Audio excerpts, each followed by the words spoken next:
Sok szeretettel köszöntelek benneteket Nyúl úr világa legújabb adásában. Sokan kérdeztétek tőlem, hogy mi köze a húsvéti tojásnak, a hímes tojásnak a nyulakhoz.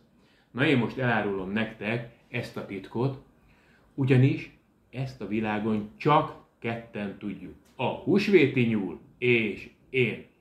Na, tömören, röviden bemutatom nektek, hogy hogyan készül a hamisítatlan hímes tojás.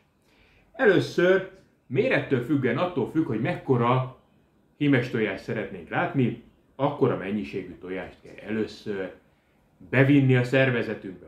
Először megfogjuk a tojást, bekapjuk, ehhez hozzáadagolunk egy kis sort, ízlés szerint borsozzuk,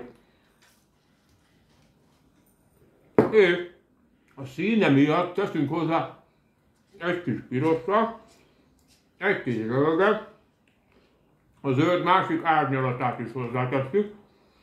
Igen. És ha a méret még ez kevés lenne, akkor hozzáadunk még egyet,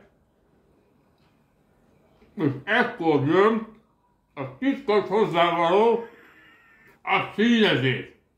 Hozzáadjuk de csak keveset, és ebből, amint az megvan, féltem legyen az egészet, de ha a szín miatt még kell hozzá tenni egy kis pirosat, akkor bekapod, és ezután várod a hatást. Szépen elindul a folyamat. Már ahogy halad lefelé, érezni a hatást. És elindítjuk a mozgást. Na, ebben rejlik az egyik titok. Mozog rá egy kicsit, összekeveri, rendesen összekeveri az hozzávalókat és az alapanyagokat, és miután ezt lenyelted, akkor várod a hatást.